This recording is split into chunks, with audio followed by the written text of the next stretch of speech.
এই ভিডিওতে জানতে পারবেন আমাদের চ্যানেলের টিম মেম্বার ও অফিস সম্পর্কে, সাথে থাকছে আপনাদের প্রশ্নের উত্তর ও শেষে থাকছে গত সত্যিকার ভূতের গল্পের শেষ পর্ব। সব থেকে বেশিবার আমাদের কাছে জানতে চাওয়া হয়েছে আমরা কোন দেশে থাকি ও আমাদের অফিস কোথায়। দেশ ভারত আর অফিস কলকাতায়। তবে আমাদের বাংলাদেশি বন্ধুদের অসংখ্য ধন্যবাদ তোমাদের এই বিশাল সাপোর্ট এর জন্য। এবারের প্রশ্ন আমাদের টিম সম্পর্কে। আমরা 5 জনের টিম। আমি এই চ্যানেলের শুরু থেকে অফিসিয়াল ভয়েস আর্টিস্ট হিসেবে কাজ করছি, তবে বিভিন্ন সময় আমরা বাংলাদেশি ভয়েস আর্টিস্ট এর সাথে কাজ করেছি। আর 2 জন আছে অ্যানিমেশন ও গ্রাফিক্সের জন্য। একজন আছে গল্পগুলো কালেক্ট করে স্ক্রিপ্ট তৈরি করার জন্য। চ্যানেলের ম্যানেজার বা ওনার হিসেবে আছে বন্ধুরা, আমি সুদীপ্ত। আমি এই চ্যানেলের ওনার। সেই 2019 থেকে ভিডিওর পেছনে কাজ করে চলছি। আর আমাদের অফিস হলো কলকাতায়। বাংলাদেশি বন্ধুদের অসংখ্য ধন্যবাদ আমাদের ভিডিও দেখার জন্য। আশা করি আমাদের আগামী ভিডিওগুলো তোমাদের খুবই ভালো লাগবে। বাকি প্রশ্নের উত্তরগুলো চ্যানেলের নিয়মিত উপস্থাপকের কাছ থেকে জেনে নাও। এবারের প্রশ্ন আমরা কোন সফটওয়্যার বা অ্যাপ ব্যবহার করি। স্ক্রিনে দেওয়া সবগুলো সফটওয়্যার আমরা ব্যবহার করি অ্যানিমেশন বানানোর জন্য, আর এগুলো কিন্তু সব কম্পিউটার সফটওয়্যার। এবারের প্রশ্ন আমাদের চ্যানেলের শুরু কিভাবে। খুবই সাধারণভাবে শুরু হয়েছিল। জীবন্ত অ্যানিমেশনের ভিডিও দেখেই মূলত আমরা এই ধরনের ভিডিও তৈরি করা শুরু করি। এবারের প্রশ্ন আমাদের চ্যানেল থেকে ইনকাম কত হয়। আমাদের সর্বনিম্ন ইনকাম 30,000 রুপি আর সর্বোচ্চ 1,85,000 রুপির মতো। প্রতি মাসে এর মধ্যেই থাকে আমাদের ইনকাম। এবারের প্রশ্ন আমরা এই সব গল্প কোথা থেকে পাই। সত্যিকার ঘটনা ও অন্যান্য গল্পগুলো আমাদের ফেসবুক পেজ ও ইমেল থেকে আমরা সংগ্রহ করি। এক্ষেত্রে বাংলাদেশি বন্ধুদের অসংখ্য ধন্যবাদ। তাদের গল্পই কিন্তু আমাদের চ্যানেলে বেশি আছে। শেষ প্রশ্ন, তবে এই রকম প্রশ্ন উত্তর ভিডিও পরবর্তীতে আরও আসবে। আমাদের পুরনো ভিডিওগুলো রিমুভ করার কারণ কি? আসলে ওই ভিডিওগুলো ছিল শুরুর দিকের। গল্পগুলো বিভিন্ন চ্যানেল ও অজানা স্থান থেকে সংগৃহীত ছিল এবং ওইগুলোর ভয়েস ও গ্রাফিক্সের ব্যাপারে আমাদের টিম সন্তুষ্ট ছিল না, আর এই জন্যই ওইগুলো ডিলিট করে দেওয়া হয়। তোমাদের অসংখ্য ধন্যবাদ আমাদের চ্যানেলের 1.5 মিলিয়ন সাবস্ক্রাইবার উপলক্ষে আমাদের অভিনন্দন জানানোর জন্য। এবার আমরা দেখব আমাদের গত ভিডিও কবরস্থানের নগ্ন জিন এর শেষ পর্ব। সবুজ হোসেনের ছিল একটি জুতার দোকান। প্রতিদিন দুপুরের পর সে তার দোকানে যেত এবং রাত ঠিক 8টার দিকে দোকান থেকে তার বাসার উদ্দেশ্যে রওনা দিত। মাঝে মাঝে তার ছেলে ইমনও ওই জুতার দোকানে যেত তার বাবাকে জুতা বিক্রির কাজে সাহায্য করতে। ওই দিন সকাল থেকেই বৃষ্টি হচ্ছিল, আর এই বৃষ্টির কারণেই ওই রাতে সবুজ হোসেন ও তার ছেলের বাড়ির দিকে রওনা দিতে রাত প্রায় 9টা বেজে গেল।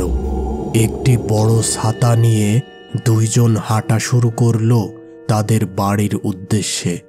কিছু দূর অতিক্রম করার পর একটি দোকানের ছাউনির নিচে তাদের পরিচিত একটি ছেলেকে দেখে 2 জন দাঁড়িয়ে গেল। কিরে, এই বৃষ্টির মধ্যে একা এখানে দাঁড়িয়ে আছিস যে? আমার কাছে এখন কোনো ছাতা নেই, তাই এই বৃষ্টিতে আটকা পড়েছি। একটু তাড়াতাড়ি বাসায় যাওয়া দরকার। আপনার কাছে কোনো ছাতা আছে? না, আর তো কোনো ছাতা নেই আমার কাছে।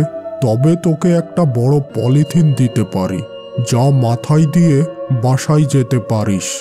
ঠিক আছে, তাহলে ওই পলিথিনই দেন।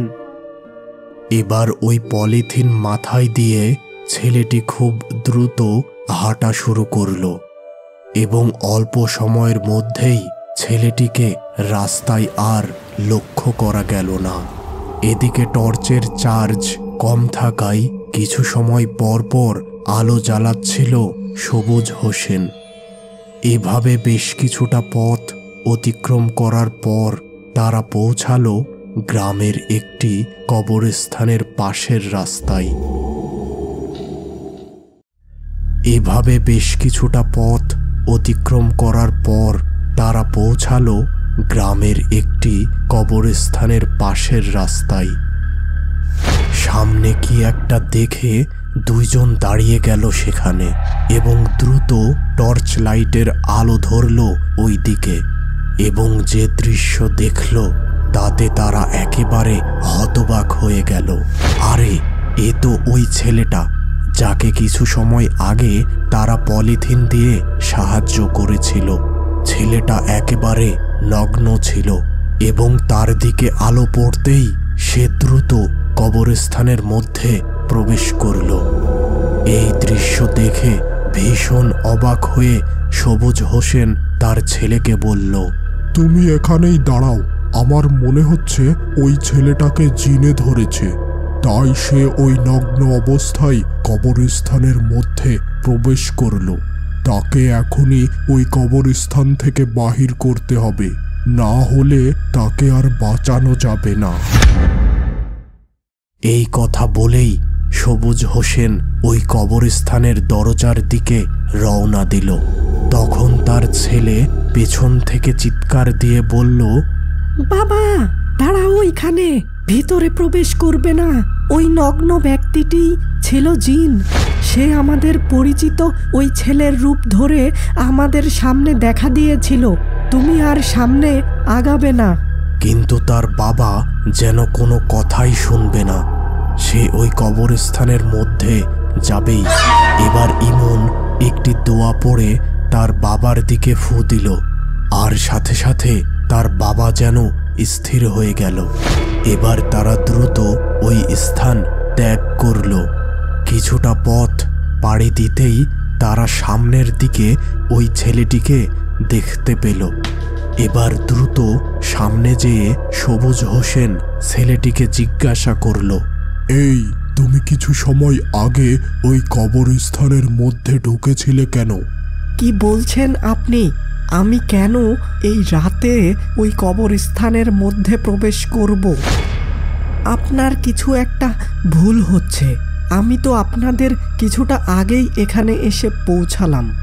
আচ্ছা, তুমি ওই কবরস্থানের পাশ দিয়ে আসার সময় কোনো অস্বাভাবিক কিছু দেখেছো? অস্বাভাবিক কিছু দেখিনি, তবে ওই কবরস্থানের পাশে যাওয়ার সাথে সাথে ভেতর থেকে কিছু একটা ভারী বস্তু পড়ে যাওয়ার শব্দ শুনতে পাই। আর তখন আমি ভয়ে দ্রুত হেঁটে এখানে চলে আসি। এবার সবুজ হোসেন সবকিছু বুঝতে পারে আর আল্লাহর কাছে শুকরিয়া আদায় করে এক নতুন জীবন পাওয়ার জন্য। এই ঘটনার পর থেকে সবুজ হোসেন ও তার ছেলে ইমন রাতের বেলা একা কবরস্থানের পাশের রাস্তায় চলাচল করেনি।